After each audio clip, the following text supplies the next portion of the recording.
The VO Meter, measuring your voiceover progress. Whether you're a veteran voice actor, just starting out, or don't even know how to set a level, we're here to help you avoid the pitfalls along your voiceover path to success. The VO Meter is brought to you by Global Voice Acting Academy, JMC Demos, Web Interactive Technologies, Bodalgo.com, award-winning online casting, Roswell Pro Audio, and Vocal Booth to Go. The VO Meter is produced in part using Source Connect, made by source-elements.com. And now, your hosts, Paul Stefano and Sean Daly.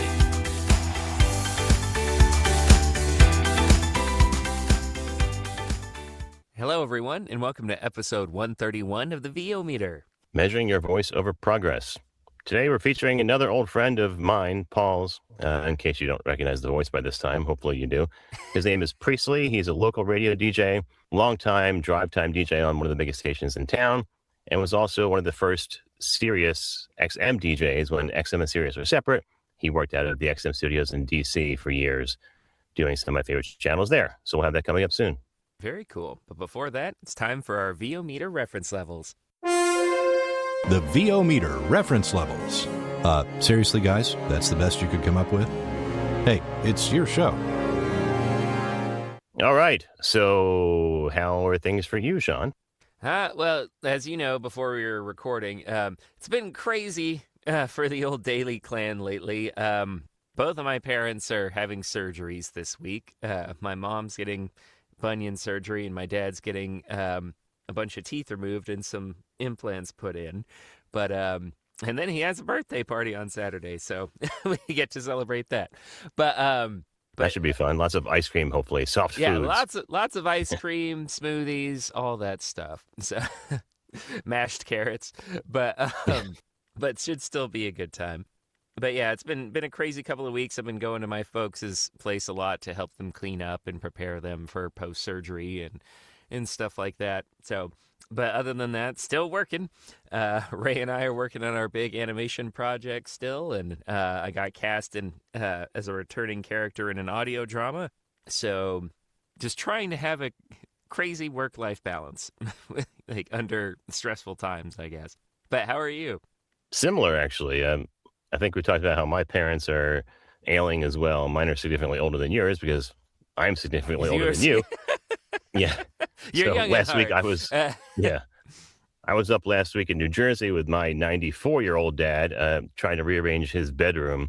We had an old bed that they don't use anymore, this huge oak frame, and I took it apart myself, and it's on a second floor condo, so getting the bed out was interesting. I just kind of yeeted the mattress and box spring over the deck onto the ground where their driveway is, and then dismantled this thing and carried it piece by piece to the driveway for someone to pick up, and then installed an adjustable bed, one that has the different levels of feet and head rest adjustments, so he can use that possibly if he wants to rest, because the old bed was just too hard for either of them getting out of. Yeah, now but I that was get fun. the image of you just like Spartan kicking the mattress out of the house. I mean, I wish I had some video of it. It was kind of fun. Yeah, there was a fair amount of anger involved. Like the Always Sunny in Philadelphia episode, one of my favorite quotes from Mac is when he says, "With enough coffee and anger, all things are possible." So yeah, I definitely angrily removed those things.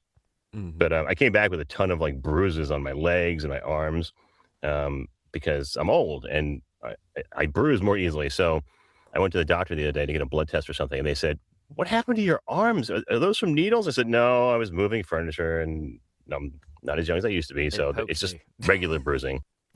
Gotcha. But I try to mix in some work in between. I just finished recording a pretty cool audiobook for Twin Flame Studios that I think you'll appreciate. It's called Lead with Quiet Confidence by Jennifer Marcoux.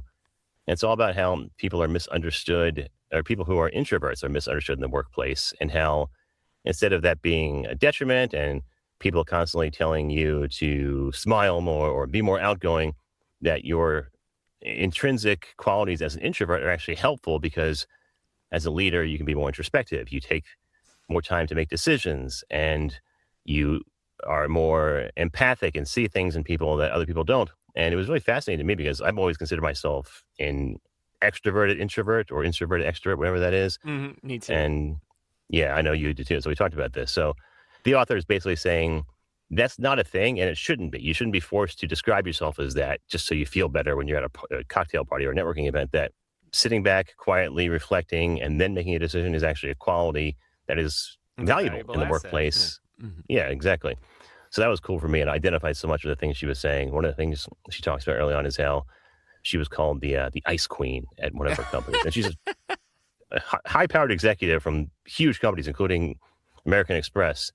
And I said, "Oh, I've had that description a lot. Not Ice Queen because a man, but I've had people tell me after weeks or months on a job that they thought I hated them or that I You was can the be very meanest person stone-faced they knew." sometimes. Yes. My kids, now that they're older, and my wife call it the RBF, the resting Oh, bitch yeah, face. And totally true. But I'm not like that at all, as you know. Once you get to know me, I'm quite outgoing and friendly. But Hmm. I do tend to sit back and sort of analyze things before I make any comments. So I think that's where that comes from. No, I can be But guilty of that too. Like, apparently, when I focus, I like really furrow my brow and look all serious, and everyone's like, "Is Shauna okay?" I'm like, "Yes, I am actively trying to pay attention." yeah, I've seen that. Like I'm looking at your face right now on the video feed of the call, and it's bright and Covered in shiny. But crow's feet. I've seen that that furrowed brow where you look like the eagle from the Muppets. Yeah. Sam, oh, this podcast is very Exactly. inappropriate material for the airwaves. But Yeah, your eyebrows can definitely have that same look. that's funny. But anyway, the book is called Lead with Quiet she loves Sam Confidence. the Eagle. What's Oh, that? okay. He's one of my favorites too. Mm-hmm. So anyway, the book is called Lead with Quiet Confidence by Jennifer Marcoux. It'll be out shortly from Twin Flame Studios. Awesome. And then I just wrapped up announcing for I would definitely recommend checking it out or at least giving it a listen. And I just finished wrapping up announcing for the Bethesda Big Train, which is the college league baseball team I was doing. We had our last regular season game on Sunday. We do have a couple of playoff games, but we don't know how long it's going to be or how many games it'll be. But that was a lot of fun. I talked about the last episode, how I got to meet some dignitaries and some former baseball players. And last week, the last game I was talking about on Sunday, U.S. Representative Jamie Raskin was there, who most people probably know from the Judiciary Committee meetings after the last Trump administration and the Biden administration was there. He was the lead of the Judiciary Committee and held a lot of those hearings. But he's a Maryland senator, so he was there throwing out the first pitch of the last game. And I thought that was kind of cool. And I may have gotten a job out of this. Really? The last series, there was an author who wrote a book about baseball. And I looked him up on Amazon and Audible and realized there is no audiobook version. So I contacted him after meeting him at the stadium and said, "Hey, do you want to do an audiobook?" And he said, "Actually, yes, let's talk about it." So we have a Zoom meeting tomorrow to discuss possibly doing his audiobook. And that would be a really cool outcome of this baseball season. Yeah, nice work. And then finally, I'm doing my fourth book with the pastor of my local church, Father Michael White, and his assistant, Tom Corcoran. We've done 3 books together. I've talked about it on the podcast before. The most famous is Rebuilt, and it's about how they grew this Catholic church to over 2,000 members from just a spattering after it had sort of almost died out. And they've gone all over the country and the world speaking about how they managed to rebuild this local parish and make it one of the most thriving ones in the whole East Coast. And we're working on their 4th book starting Thursday. Awesome. Congratulations. Thank you. So that's what's going on in our VO worlds. We'll get to our interview with Priestley coming up right after this. Questionable gear purchase. So I actually have a questionable gear purchase. Do you have anything this episode before we start? Yes. It hasn't arrived yet, but I ordered the headphone amp. So it's called the Mackie HM4. A lot of our friends, our VO colleagues or who own studios or need multiple headphones recommended it. So, I mean, Mackie's a great brand, and what it is it allows you to have 4 adjustable headphone signals. So, as I mentioned before, Rachel and I are working on like a big dubbing project, and so we have to listen to like a lot of reference files and stuff like that.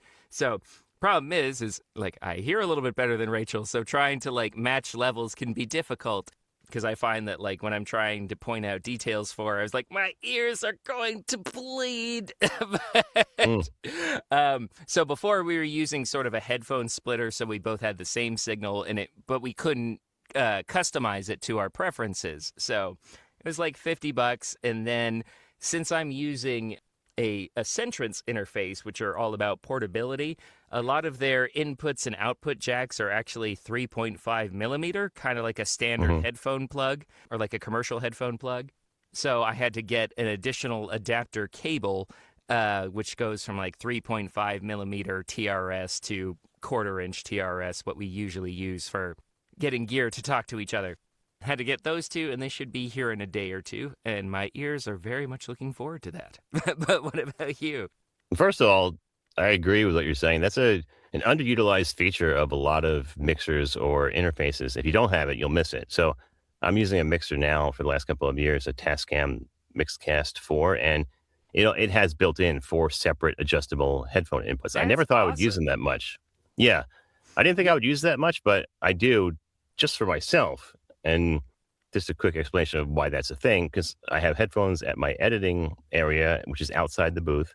Then I have some in the booth where I'm sitting right now. And then I have a third pair that are earbuds that are plugged into one of the outputs. So I use those sometimes if my head's getting sore from wearing headphones all day, which happens when I'm doing these Absolutely, audiobook yeah. sessions. Mm-hmm. So sometimes I'll plug in the earbuds, which are what are they called? Not in one ear, one, I can't The remember. one They more recommend, is, yes, mhm. exactly, yes. The one more is that are almost reference level earbuds. I've had those for years.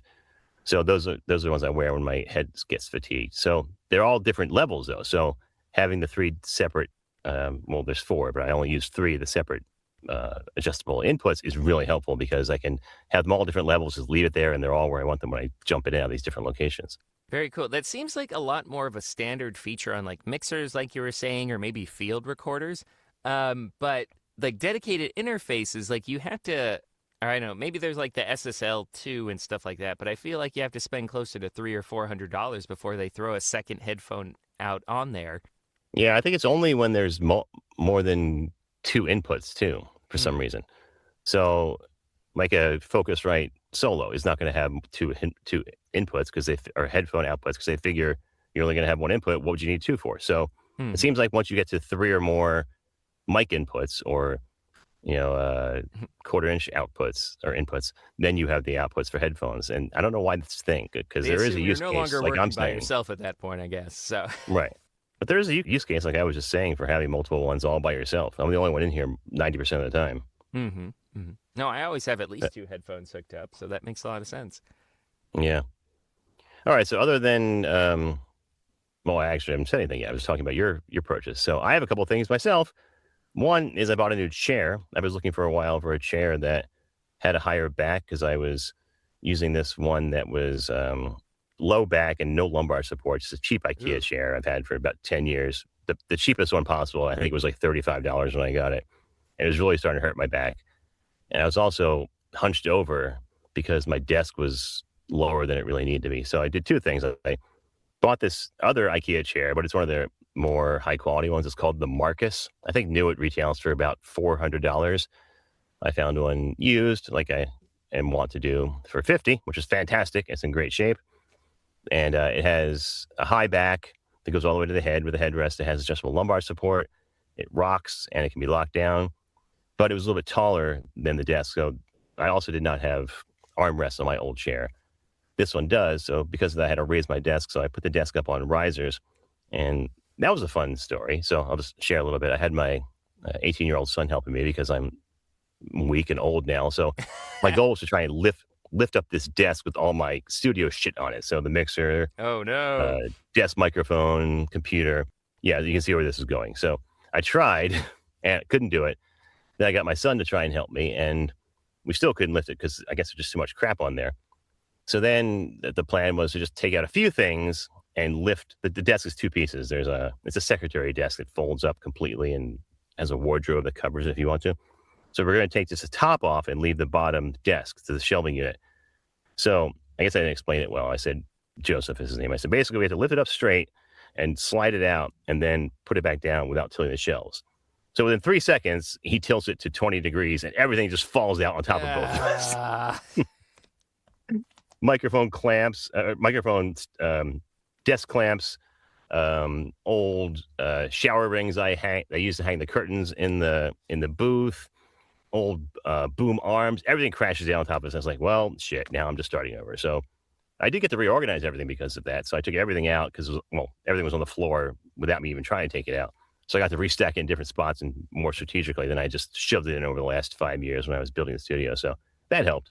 And the chair is much more comfortable and no more back pain. So mission accomplished there. Sweet. Yeah, And I've got like a steel case chair that I picked up a few years ago. Like, spent more on it than I'd care to admit. So it's like I'm a little disappointed when it's not always the most comfortable. It has the best damn armrests that I've ever had. Like, they're super adjustable and very comfortable. But like you were saying, it doesn't fully cover my shoulders, and so I tend to slouch forward sometimes. So I think I'm finally going to cave and get a custom headrest for it, so I actually keep my head back and save my neck. Yeah, that's helped me a lot during these long director sessions with Twin Flames. I can ease back and rest my head on the pad, and that helps me straighten up my back and not hunch over. So I'd highly recommend that if you can pull it off. Nice. Yeah, sounds like I will. But you were saying... And the last thing I did is I bought a new USB mic because I was going to the beach last week, and I don't really have one anymore. That's good because I just sell everything when I don't have a reason to have it.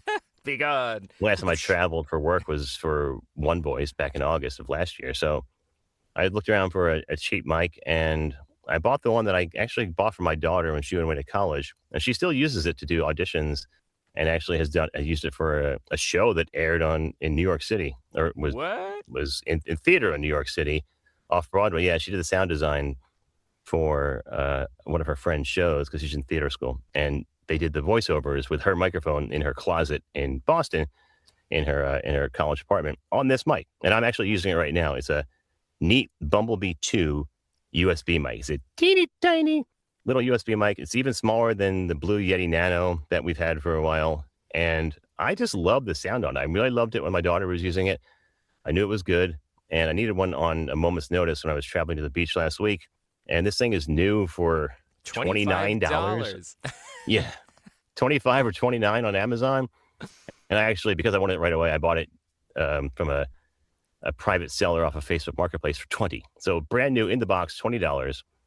And I just think it sounds fantastic. I don't know why it's so good at this size, but some of the features, let's read off of Amazon's website. It's a 24-bit 96K. It has a USB-C cable plus a headphone input for zero latency monitoring. It has a mix button for adjusting the amount of the signal you hear versus your headphones. It's got a mute button. I'll do it right now. It has a pedestal stand, but also it's removable to put on a mic stand, which I'm using it for right now. And it even comes with a 2-year warranty if you buy it from new from a retailer. And I've always liked the Neat products. I've used the Bumblebee, the Worker Bee. I haven't tried the Bumblebee 2, but I've heard it's good. And yeah, I'm really impressed with it. What do you think as far as the way it sounds? I haven't listened back yet. No, it's clear. It's like it's not exciting or anything, but it's perfectly serviceable. I mean, if this was someone's first mic, they could certainly use it for some for a podcast or some indie projects. Yeah, I think, and for $25, I don't see how you could go wrong. It's fantastic. Certainly good for that as a price. web conferencing mic, like what it's actually supposed to be used for. Yeah, but yeah, it sounds really good. That's awesome. I actually almost bought a Blue Snowball because those were also available pretty quickly and cheaply. Mm-hmm. But I don't think that technology has changed in a long time. Those things I'm sorry? distort at the drop of a hat. Oh, yeah. Are you hearing any popping? Because I did notice when I did a test that there was some popping. And At the very beginning, Okay. but not when we actually did the episode. But it's funny that your daughter was having that experience because, like, one of my first community theater experiences was Flowers for Algernon. I played the Dr. Burt, who was, I believe, Mickey Rooney's character. But anyways, so they all knew I was into sound and voice acting and stuff. And I had a Blue Snowball at the time. And they're like, oh, can you record some of the tape recording sessions that they play in the background during some of the experiments and stuff like that? I was like, oh, sure. And so I got to experiment with that. And I was very much an amateur at the time. So, like, there was definitely some peaking and stuff on those tracks. But I just thought it was really cool that your daughter had a similar experience. Yeah, I think she's probably a little more advanced at this point, though, because she's had me to, Well, walk her yeah, I through was it like, since she I mean, was- how much was she, or how involved was she with you, like with recording your auditions and stuff before she started doing them herself? Not with me at all, but once they started doing auditions, and she's been doing auditions and has had several agents since she was like 5. So that's where the advantage comes, because I would show her what I was doing from age 5, and then she got into it, and she did sound design for her high school theaters. Like she edited the entire score on Audacity, even in high school. And then now she's in college at one of the best music production schools in the world at Berkeley. So she's able to have access to all these amazing musicians and producers. Like Charlie Puth is a graduate of there, and John Mayer went there for a while and then dropped out. The current director of the Baltimore Symphony is a graduate of there. So it's a ridiculous music school. So if she's not good, basically they won't use her stuff, is what I'm saying. So she has to be good. Yeah. The bar is And then hot. the show. I'm not sure if I've mentioned, but the show my wife and I went to see, it was off Broadway on 42nd Street, like right around the corner or across the street even, from several of the most famous theaters in the world. And yeah, she was part of the show as the sound designer, and then she did the mixing in the that was going on. So that was cool to see. I was going to say, you guys must be really proud. That's awesome. Yeah, that was fun. So yeah, anyway, if you're looking for a travel USB mic, or even one for a secondary studio, like at your beach house or lake house, Neat Bumblebee 2, freaking fantastic for $25. Bumblebee tuna. Nice. I've been waiting all segment to throw that in there. But anyway, so that wraps up our questionable gear purchases. It's been a while. I'm happy to do it again. But anyways, you'll hear our interview with Priestley right after these messages. Walgreens, because it's flu season, and you live in a place with doorknobs and handrails and, people. We tried booking a vacation rental on one of those other websites. They don't always tell you everything. The stars take it to the red carpet. We are back live from the red carpet. California leads the way for change in America, and so does Kamala Harris. Rated M for mature. Claire Redfield. And who exactly are you? So, yeah, what hashtag should I use to describe a grown man in a tuxedo wrestling a goat? And prior to 1933, many of them belonged to a variety of political parties that were now outlawed in Germany. This is the story of how Q got curly. Quinn was crazy about curls. Curly fries, curly straws, curly-haired dogs. Hey, Jay Michael here. Thanks for listening to the VO Meter podcast. It's one of my favorites. If you're looking for a great demo like the ones you just heard, check out jmcdemos.com for more information. Hey, Sean, what's a vocal booth? It's an acoustically treated space to record voiceover, sing, or practice music. Okay, so then what's a vocal booth to go? An acoustically treated space to eat a cheeseburger and fries? No, of course not. Vocal Booth To Go's patented acoustic blankets, noise mitigation products, and portable booths are an effective alternative to expensive soundproofing. They're often used by vocal and voiceover professionals, engineers, and studios as an affordable soundproofing and absorption solution. And now, check out the new Fab, the folding acoustic vocal booth, also known as the Highlander. It's an easy-to-set-up and carry with you travel solution for recording great voiceovers on the go. Check them out at vocalboothtogo.com.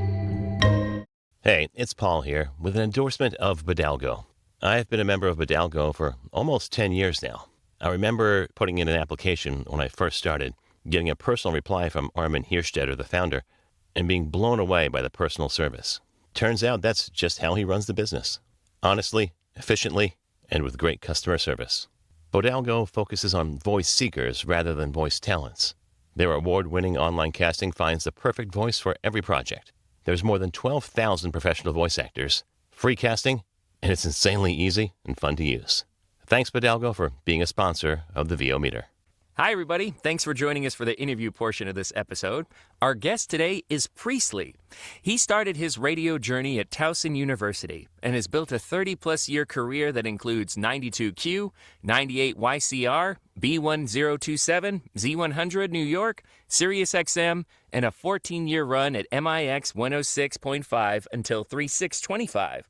Now, a year later to the day, Priestley is back on the Baltimore airwaves at 98 Rock. So, put your hands and voices in welcoming Priestley. How's it going, man? Awesome. Thank you so much for having me. Hi, guys. Hey, how's it going? So, thanks for being here. Beautiful day. Paul, what's up? Sean, hi. It is. We're happy you could join us. And as has been the tradition the last couple of weeks, or as Sean would say, a decade, this guest is more connections of Paul's personal life. In this case, somebody I've known for 30 years as well. And one of my good friends, although we don't see each other as much as I would like to. But Priest and I met at Towson University in the radio program, and he just took off after that and has been, just like Prelo from a couple of weeks ago, has been one of my idols in the industry, and I'm so glad to have him on. And then one other connection, you may remember, listeners, from a couple of years ago, there was a young man who was fighting cancer and unfortunately eventually succumbed to it. But the way I learned about him was from Priestley doing the radiothons at the hospital where he would seek treatment, the Johns Hopkins Children's Center. Every year he would have this radiothon with Mix 106.5 and would have Mo on as a guest. And he just won the hearts of everybody in Baltimore. And when he sort of took a turn for the worse, he was really public, and his mom, Sanzi, was really public about how the treatment was going.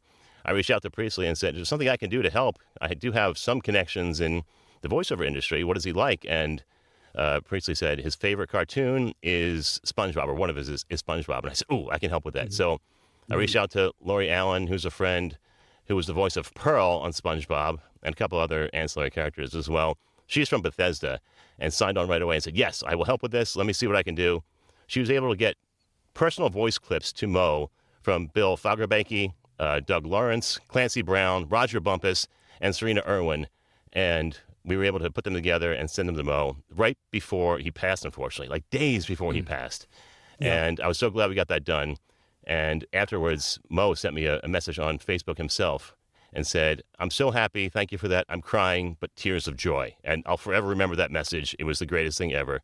And that's one of my favorite stories about Priestley. That shows what kind of guy he is. Wow. It's amazing. You give me goosebumps. Mo is right here in bobblehead form. Make every day a win. I let me tell you, that guy is my shining North Star. And Paul, I said thank you back on my show then, but I'm saying thank you to you now. The joy that brought Mo, and the joy it brings me, and I still listen, and I'm learning here and now it's due to Hometown Connection that Lori's from Bethesda. I never realized that, dude. Yeah, she's a local girl. She doesn't live here now. She lives in L.A., but yeah, from Bethesda. I had no idea that. Man, that's amazing. And Teamwork. It's funny. I just got back from VO Atlanta, like a big voiceover conference last week, and I got to meet Rob Paulson in person, one of my favorite voice actors. So Yakko, Warner, and Raphael, and Donatello. But anyways, he was talking about the eerie impact that these voices can have on people. Right? Like, I mean, how they get them through difficult times or they bring us back to that time of nostalgia, and it's powerful stuff. And the way that you were able to coordinate that gift was just amazing. It's beyond. I mean, for me, like just being this connection, and we'll talk about it in a little while, but the year that I wasn't working, I realized you don't know what you got till it's gone. And for years, I wondered, what is it that I do? What all I do is talking to this freaking metal, contraption thing. And I play music and I share some stories. That's about it. But then I realized it's about connection, and it's about what we do together that makes this world a brighter place. That's the mission. And because I just happen to have this microphone here, this very powerful tool that highlighted Mo, that took his story to everybody, that my brother Paul saw and then was like, wait a minute, I know SpongeBob connections, I can help. And we just he connected to his people, who then connected back to me, who connected back to Mo. It's this beautiful circle of positivity and joy. We can do this together, fam. I'm telling you, the universe may seem super divided and the world is crazy, but I assure you our hearts are in alignment in the right place, and teamwork truly makes the dream work. Power of friendship, man. Y'all made a friendship web. I love it. It's a beautiful thing. I mean, seriously, Mo, like that was how we met. Paul, like I remember when he was in 3rd grade and I was doing my first radiothon for Johns Hopkins Children's Center. They're like, you want to go upstairs and meet this young man? And I did. And he was sitting there wearing SpongeBob. I see them, yellow SpongeBob pajama bottoms right now. I see them in my head. And again, because this is, Sean, as you were saying, the power of these voices and what they can do to your heart and soul. I'm literally back in the hospital room. Sanzi is sitting behind me by the window. Mo is laughing, watching SpongeBob. Mo is blind. But these voices connected to his heart. You don't need to see to connect. And that was a beautiful mission of Mo, and where I believe in the power of audio, which is, you know, what this whole podcast really is about, is audio. And no, you don't need to see in order to see, which is incredible because audio paints pictures and we can all see in our brain. Brilliant. Well, I'm starting to understand the why you got into radio, but now I want to know the how. So when did it all start? Oh, my mom bribed a lot of people. That's all. That's the quickest way to success, right? Shout out Mama P. Nepotism. No, yeah, right. I wish. Gosh, it would have been so much easier and faster, and I probably would be a lot more successful. But no. And here's a lesson, kids. If you're paying attention, don't get into radio if you want to get rich, or else you're just going to end up, you know, in a corner of your kid's bedroom with your studio. So, but it's the truth. How? It was Towson. You know, I studied mass communications. I got an internship way before I should have. So I tapped into like my inner want.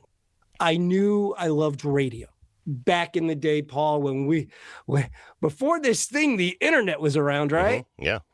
It was a great way to, and I say this in quotes, like, because I'm not famous, nor do I view this as having an ego. Like I talk into this metal thing again, you know, there's no ego involved, but like, I just love the fact that you can communicate to so many and be anonymous, or used to be.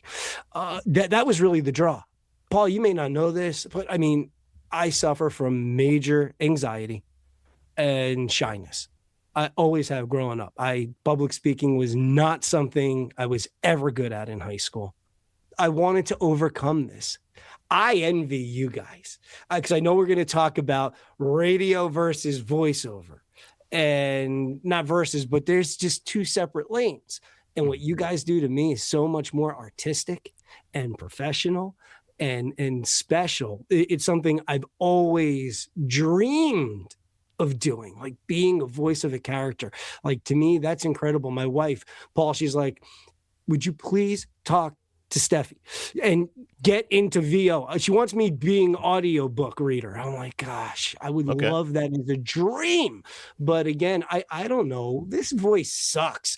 This voice. Well, as we say all the time, the quality of your voice doesn't matter, but I can tell you're a natural storyteller. And believe it or not, I'm a bit of a social introvert as well. Like, I mean, I got into theater because I wanted attention, but didn't know how to get it not awkwardly. So, fair, yes. And like, to your point, you're like, oh my God, everyone's looking at me, but it's just like, you can't talk to everyone in the audience unless you're doing comedy. But anyways, but yeah, so like VO was a great way to be expressive, to kind of get like some positive attention without being seen. So like, and a lot of VO people are like that because we don't want the celebrity that can come with this, right? We just want to do the art stuff. Mm-hmm. I'm the same way too, 100%. actually. I know I probably haven't told you this, but I was the same way. And I was so crippled with anxiety that I used to send my little brother to like the drugstore counter to buy gum when I was 8, 9 years old. He was 3 years younger. And I'd be like, hey, Jeff, go buy gum. I don't want to talk to the lady. And that's what we did for years. And radio, studying radio, and then getting on the microphone was the same way for me at Towson. I did it purposely because I knew it would help me get out of my show. And now I'm just an extroverted idiot. Well, we call it introverted You're extroverted. my wingman at the conference. Like, come on, talk to so-and-so. Like, I don't want to. But it took a lot of effort to get to that point, believe me. I believe you. And that was also my motivation. It was like, you're never going to grow if you don't put yourself into an uncomfortable situation, and for lack of better words, because master it. I mean, like, to me, there's no such thing. Like, that's the continuous journey. But I am proud to say that I have figured out a way to overcome those nerves and kind of harness them. I tell my kids now, like, those butterflies in my stomach, like, they're good. I just need to know how to control them and not let them overcome me. And it's the power. But there's so many times where, like, those butterflies are crazy. Just for instance, I was on stage 3 weeks ago at CFG Bank Arena for the 98 Rock Spring thing. And let me tell you, before you get out there and there's thousands of people going crazy, the anxiety is through the roof. I mean, I get out there, and thankfully this time around I didn't have to speak. It was just one of those stand and wave things, and I could do that. But still, that was okay. But when I actually got up there and I talk and I hype the crowd up, but the first thing I do when I get off the stage to my boss, I give him the mic to the guy, and I'm like, what did I say? Did I do okay? I was going to say, I kind of go to the white room for a second in moments like that. Yes. I don't know what I just said. It's okay. Like, that was great. You did. I'm like, okay, let's go. Just relax. But it's the greatest feeling. It's such an honor to be able to do it, but it does come at a cost. I talk about this experience a lot. And a couple of weeks ago, I was hosting an event, a political conference, in front of about 1,000 people, like live on stage. I was the MC. And I had a fitness watch on a Fitbit, and I had a co-host. And right before we went on, we were backstage, and I said to her, "Look at my watch. It says my pulse is 150. My watch thinks I'm having a freaking heart attack." But it was just those nerves. I didn't feel it at all outwardly. And just like you said, I've learned how to harness those nerves into adrenaline. And then the weird thing was, I did the intro. Ladies and gentlemen, welcome to 2026 Read Awards. Let's get started. Turned off the mic, and my watch said my pulse was down to 82. And I said, it's the weirdest thing. Once I open that mic and say the first words, it all just goes away, and it's like old hat. But harnessing those nerves into adrenaline, I think, is really a skill you need to learn. Mm-hmm. Almost makes you like a cowboy. Once. Yeah. Sorry, what was that, Priestley? I was going to say, it makes you feel like a cowboy, like you're trying to, like... No, exactly. The adrenaline is, like, I know some people get addicted to it because they're just like, oh, the flush of, like, blood, the excitement, again, the nerves. But I actually had a theater professor who once said, like, there's nothing wrong with nerves because it just shows that you care about your performance. Like, you want to do well, and that's admirable. But to both of your points, it can either be a hindrance or you can channel it and fuel what you're about to do. Dude, that is 100% correct. And I think, and I hate to say it, for some, like, it could be a determining factor. Those who go on and those who say, this isn't for me.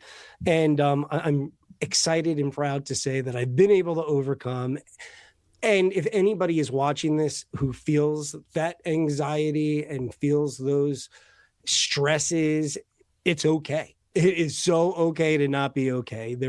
I find this with some of like the biggest celebrities I've ever interviewed. They also deal with this. And also what I like to say is when I don't feel that anymore, Sean, or, it's gone, I think that's when I'm going to hang up these headphones. Yep. Mm-hmm. And call it a day. Say thank you so much. My heart's dead. I got it. Yeah. But it's not. And real quick, I mean, we kind of sidetracked, but how did I get into this? It was really just by internships, constantly asking and never saying no, like, yes, I can, even though I didn't know what the heck I was doing, trying to figure it out, as best I can. And then the other thing that I can always say to people is, it's so okay to ask a question. If you don't know, ask. There's nothing wrong with that. And I'm old man nowadays. So it's like what drives me crazy is when I've worked with some of the younger people who come in and they have this either I know everything attitude, and maybe they do, and that's awesome. Zip that a little bit. Read the room. It's real important.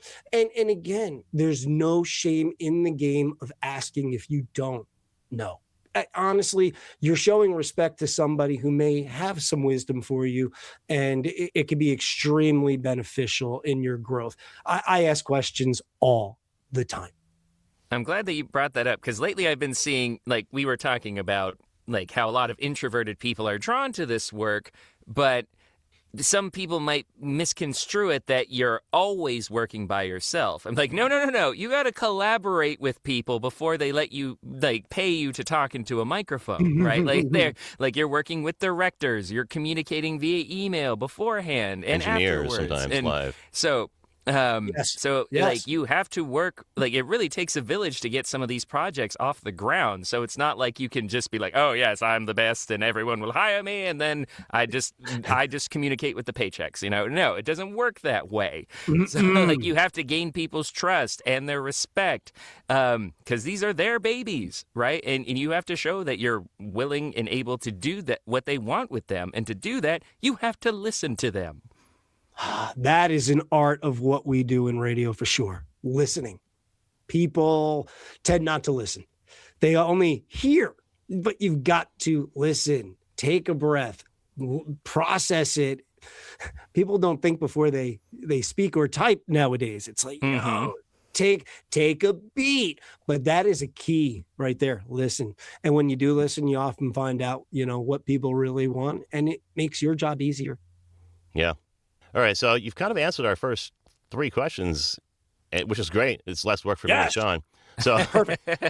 And you said you didn't consider yourself famous, but you did spend a lot of time working at Sirius XM in a national market. Tell us a little bit about that time.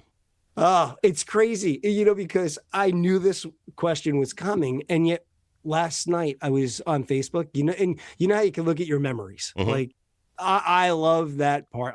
So I look back, and yesterday was the 15-year anniversary. I had posted a picture of my old desk and a box that I was boxing up. It was the final day leaving XM. Honestly, Paul, it was the most amazing time in my career. Like that was pinnacle time. As incredible as what we do here locally is, those are the things like dreams. I was at the Grammys for 2 years. I was on the red carpet for one of them. I got to do the MTV VMAs. So I got to go to New York and I got to broadcast live from the basement of Radio City Music Hall. And being a New Yorker, I mean, enormous. And the people that they're like bringing over to interview. I have Hulk Hogan and his daughter, Brooke. Snoop Dogg rolls up. Yes. And I mean, are we, like the background of Sean is green, and are we green friendly here? Because Snoop I'm in Washington State. You draw your own conclusions. Yo, I had no idea. Very cool. So, okay. Well, Snoop comes up to me, but before he actually got to me, the scent approached me. And literally, I stood up. I was like, Snoop D-O-double-G. Why didn't you come and get me first? You smell delicious. Hey, dude, he was so cool and so chill. And I wish I could say we actually puffed together, but no. So there's still goals, life goals. Maybe a little contact high, but Sean, 100%.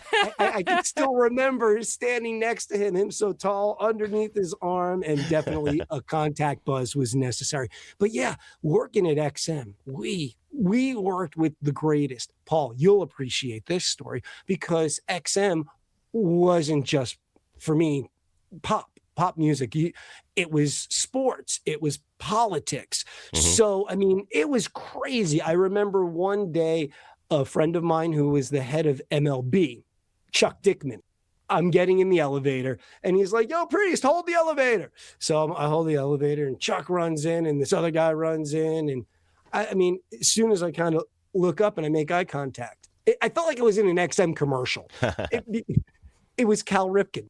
Oh, geez. Whoa. Yeah. I'm just like, what? And it was just craziness. You just never knew who you would walk past or bump into. It was great. The facility was state of the art. And I remember the interview studio there, performance theater. I think it's called the Hugh Panero Room now, but was the best. I got to work with people like Don Henley in there, Spin Doctors, Lenny Kravitz, wow, Hillary Duff. I mean, it was such a blessing. The best, a dream come true. But you did that for 15 years. So, and you were also the drive time. Nine. I did 9 years, almost a decade on satellite radio. Miraculously, I survived the Sirius XM merger, which was, you could check me on this, but I think one of the biggest mergers in the history of the country. It was crazy. Paul, I remember finding out that it actually finally finished. I don't know if you were with us or not, but we were at Dead Freddy's, not in Parkville, but in Bel Air, and it was a bunch of us. Yes. And I remember being distracted because on the TV they broke in, it's official, the merger has been complete. And I'm just like, bleh. Business and our business, it is not fun for somebody on this side of the microphone. But then again, I'm going to say this fairly too. It's not fun for people in the offices either. It's hard work because, like it or not, when they say it's business, not personal, for me, everything we do is personal. Well, if you lay off hundreds of people, that feels very personal. Especially the hundreds. So, but yeah, 9 years there, and then 14 years technically for Mix 106.5, which is most recent. Gotcha. All right. So sorry, that was more on the overall radio lifespan. But so you've been doing this for over a decade, and you actually got to be the drive time DJ in Baltimore, one of the most coveted slots in a very large market. How did that happen? Again, Mama P bribed people. Yeah, that's technically how Prelo got started. We heard that a couple of weeks ago when he was on.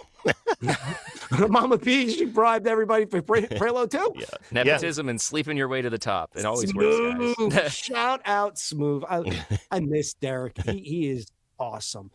Actually, the funny thing was I was still at XM and I was contacted by the program director then, but I was also part-time for Mix 106.5 for a majority of my XM stay because, again, they don't pay radio people very great.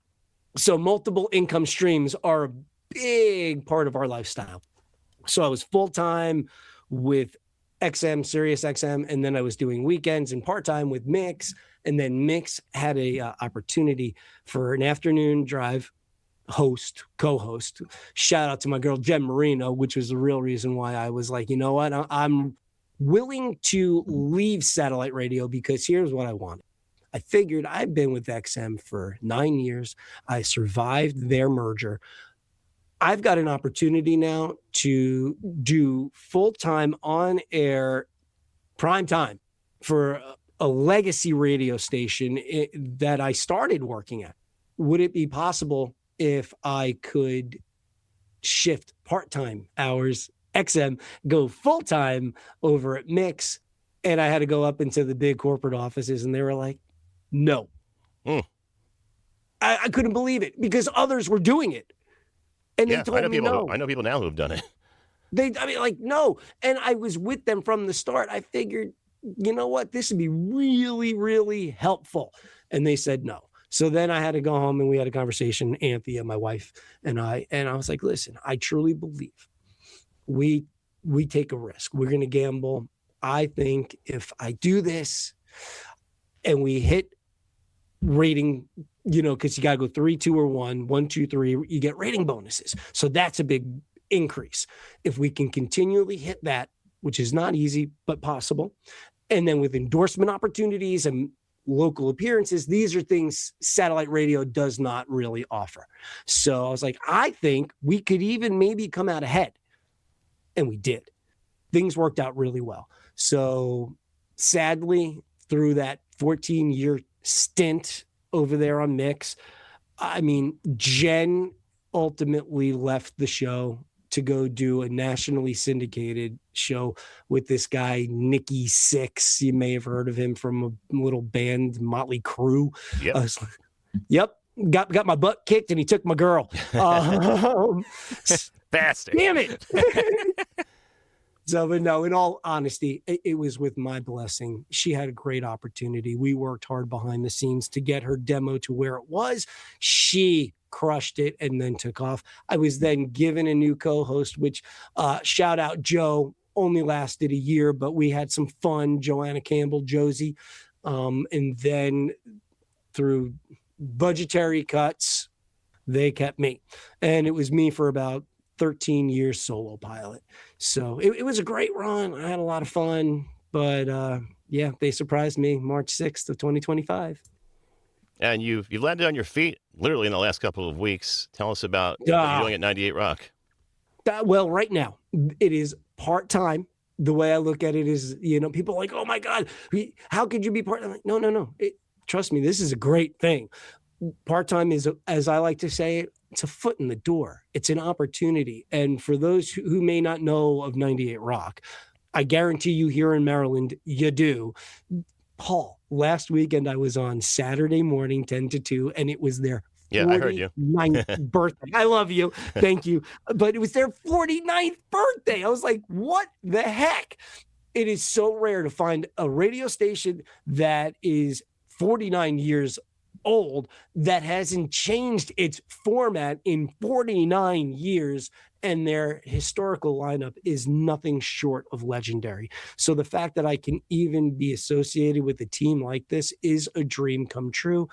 I have dreams and aspirations of local TV. They also happen to own the best produced local television station in Baltimore, WBAL TV 11. Yeah, and they're both owned by Hearst. Correct. And Hearst is probably one of the greatest companies in America to work for, let alone in broadcast. So they're not public, which is a gem in and of itself. I am honored to be a part of this team. Whatever I could do, I'm excited. It's great. Next show, I believe, is April 18th, 10 to 2. Cheap plug. Sorry. Oh, that's awesome.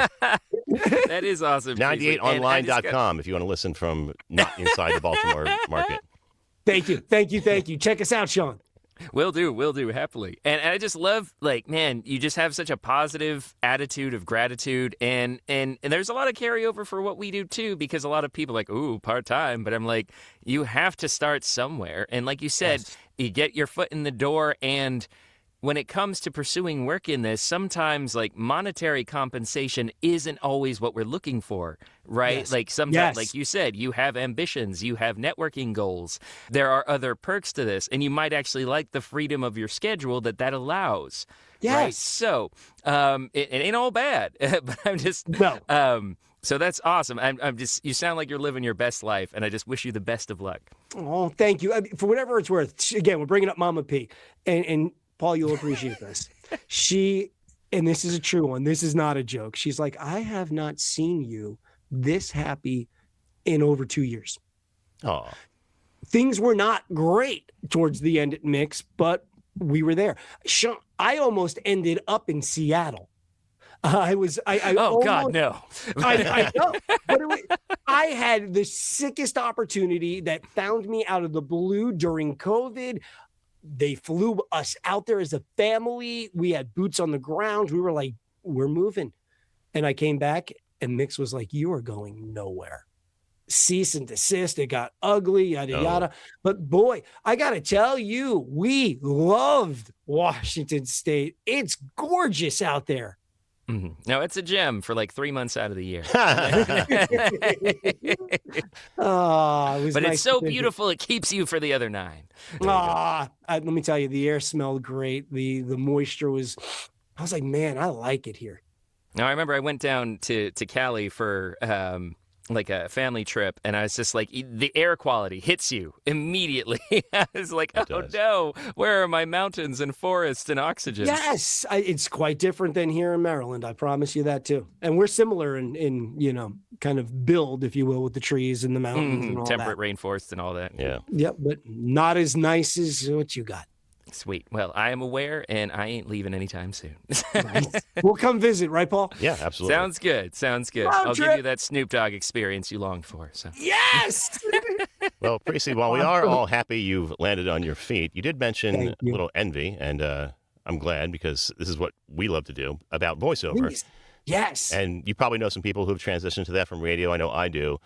What has drawn you to possibly consider voiceover, and would you ever consider trying to do more? I would absolutely. It seems like a lovely group of humans, but the connections that I see, like the magic that happens there, it just seems almost like you guys are eternal. We come and go, but those characters you create live forever. And I find it to be fascinating. And honestly, I think it's fun. I tell my kids, actually, do what you love, and make sure you're having fun. However, I've learned by trying to make a living at having fun, it's a little bit hard. So I said, go ahead, go make money, and then you can afford all the fun you want. But this is the ultimate combination, right? Like, I mean, this is where you're having fun. And if you're successful, my gosh, you can be very successful financially. To me, that's a dream.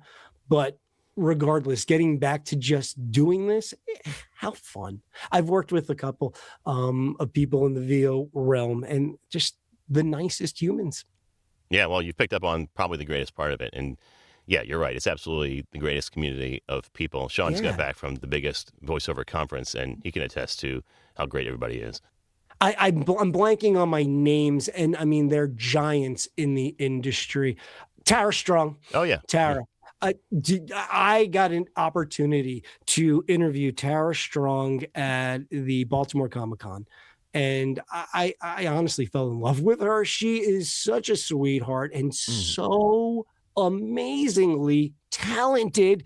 My gosh, the characters that woman has voiced and just created, it's amazing. I mean, truly, like you think about like Tom Cruise and Nicole Kidman, but these are the Tom Cruises and Nicole Kidmans of the universe that you don't see their faces all the time, but man, do you know who they are. And they don't just play themselves in every film. So that's right, Sean. I mean, it's so incredible. I'm mad at myself because I can't remember his name, but he also plays the character in Teen Titans for Beast Boy.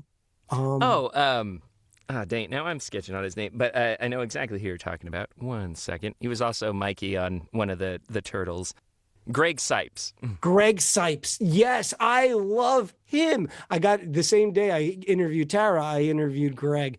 And again, such a cool guy. And the talent, that's the lifestyle. Like that, if I could choose my path, that would be it. So fun. Well, if I can help you in any way, let me know. I'm happy to offer what little knowledge I have. Brother, you have been amazing in your career. If I can ask, how has it been for you? I mean, I see all the work you're doing. I love the public announcing you're doing. How has it been? It's always a struggle, if I'm being honest. But yes, I've definitely had some wins, and the public or live announcing, as I usually call it, has been going particularly well. I feel like I've worked every college or university within like 100-mile radius over the last 5 years. So yeah, I really can't complain, and just constantly looking for more. Well, continued success, man. Thank you. As I like to joke, we are always and never working. So that's good. Make sure you can relate. That's the key to life right there.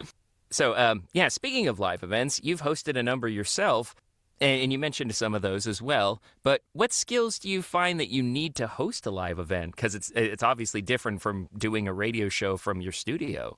Believe it or not too much. It's, to me, the key is being, and I say this in quotes, smart, like you just, again, it goes to listening and then being able to react quickly. So improv, it's your improv. And for me, like it was one of those things that was so scary, and I've ultimately come to love. Like that's where in live moments, things happen, magic happens. I can tell you guys, because when you're on the mic in the studio and it's live, you're going boom. But when I'm here at the Priestley Family Studio, it's not live. So it's called a voice track. You could go ahead and stop and start again. When you're live, it's the tightrope. Failure is no option. You're either going to fall and crash, or you're going to figure out some amazing move to get out of this situation, even when you do fall off the stage, which I have done at Power Plant Live during a Halloween costume contest. And was like, I mean, when I went backstage and showed them what I did, they're like, you got to go to the hospital. Oh, no. Show must go on. It's just some bruised ribs. I'll be fine. That's all. I never went to the doctor, and oh my God, I'm still bruised. Oh, no. So bad. But yeah, live is crazy. It's the best. It's so fun.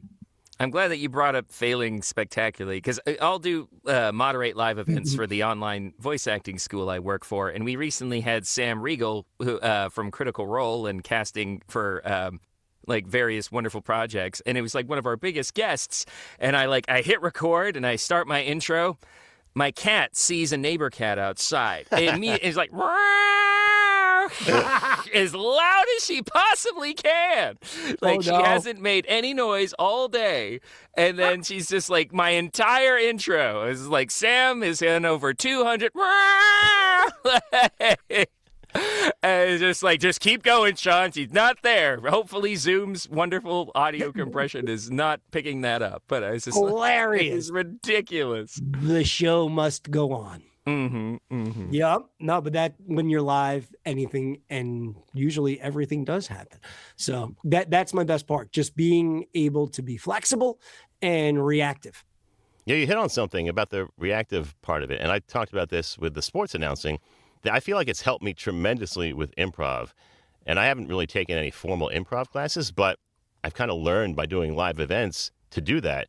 So if you're out there listening and you need some experience getting your, as Priestley says, your reactions better, or even improv, do some live event, either emceeing on stage or some announcing voice of God stuff. And a lot of times you do need to pivot and improv, and it will help you tremendously, I think. I agree. Yeah, something will always go wrong. It's how you react to it. Yeah. Guaranteed. So you just mentioned it. Sometimes you broadcast from home, particularly during the pandemic. I remember your Facebook Live videos from the Priestley Family Studio. Tell us about your home setup. Well, here is my dream weapon, my Blue Yeti microphone. And when the Priestley Family Studio was on mix, it consisted of a old Dell laptop. That was all I had, and that was it. Nowadays, I have the Blue Yeti mic and just an upgraded laptop, and that's it. I don't have any bells or whistles at all. But what about it sounds really good. Yeah, it does. It's almost a shame. What about the technology you use to get on the air? How does that work? Typically that's afforded to me through the radio station. So like when I was doing it with Mix, like I have like a very secured connection to the building. That's where everything lived musically, and all the commercials and things I could upload through a secure connection, maybe a cloud connection, I forget. But like when I wanted to do commercial work. So it's funny because I had some kind of free crappy recording system. I think it was Audacity, maybe, no disrespect Audacity, but I'm a huge fan of Adobe, or Vox Pro, which is a program I would record in studio when we would get our phone calls. That was never live either. Spoiler alert, like for Big Fat Question and things of that nature. I mean, that took a lot of editing, which, Paul, I believe you were on. Yeah, it was a local trivia thing he did every night during the show at Mix. And yeah, I was on several times. I never won. Yeah. You had to answer a trivia question. I was always wrong, but we'd get a kick out of reminiscing for 30 seconds on the radio. It was great. I mean, and again, I would recognize your voice anywhere, but still, when I hear and have my friends and family connect, it's just such a wonderful part. But gosh, so no bells and whistles. I have the Adobe here, and I afforded that for myself now because we kind of created our own little radio station, which I've been doing, this Maryland radio, but because of 98 Rock, I think that's probably going to take a little bit of a back burner for the short term. Things just, it takes a lot to run a radio station. Let me tell you that. Priestley, awesome to meet you, man. This was so much fun. Sorry I have to jump off, but this has been great. Pleasure has been mine. So nice meeting you, Sean. You too, man. All right. So we're coming up to the end of our interview portion, unfortunately, because it's been awesome talking with you. What do you see next for Priestley? Do you have any plans to quit radio, maybe transition into voiceover, or will they have to drag you out kicking and screaming?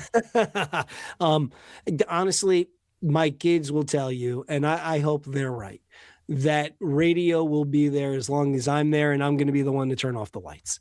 And if that's my responsibility, I'll tell you this right here and right now, we're not turning the lights off. I will find somebody to carry the torch into the future because I believe.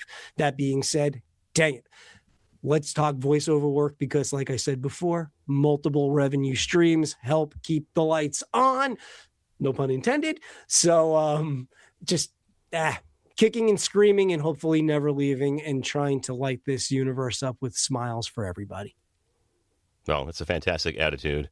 I thank you so much for being on here, Priestley. It's been a long time coming, and I love that you had such great things to say about not only your career, but where it might be in the future.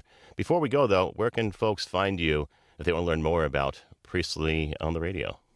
Facebook is really kind of my secret weapon, honestly. It's Priestley on Air. You can find me over there. Instagram, it's at Priestley Radio.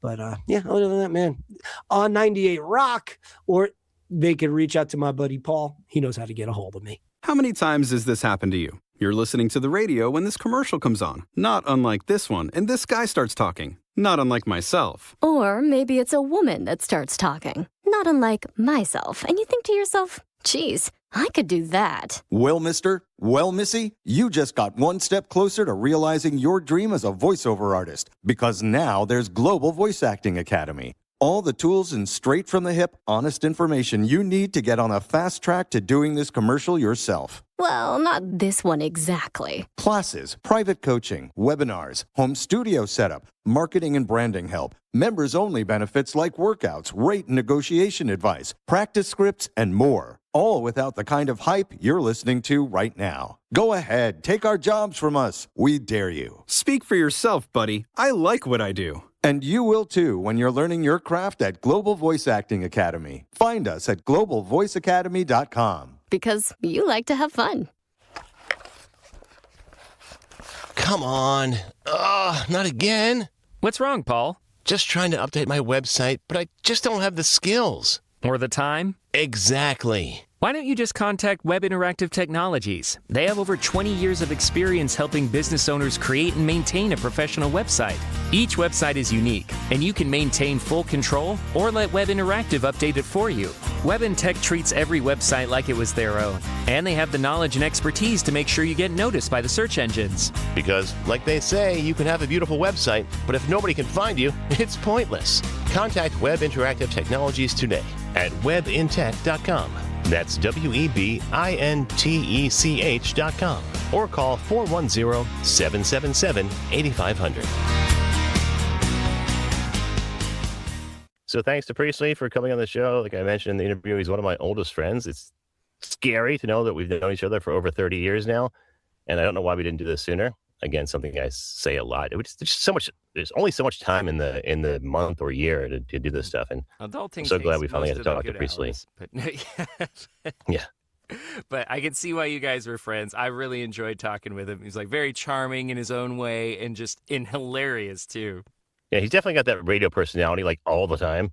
Mm-hmm. And he's one of those people where you sort of think, is he ever off? And the answer is no. He's just kind of like that. I can see that. He's got great personality. All right, so that wraps up this episode of the VO Meter. Measuring your voice over progress. Coming up, we've got a couple of exciting interviews. First, we'll have Ted McAleer, who we talked about the last episode.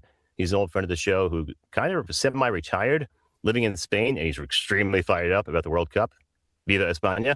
And he'll talk about his latest audiobook experience that almost went horribly wrong.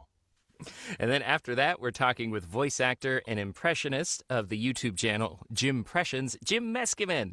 So I've been following Jim's work for over a decade. You might know him from his multiple impressions performing Shakespeare, or his one-man show in Las Vegas and other parts of the world, or like I said, his YouTube channel, Jimpressions.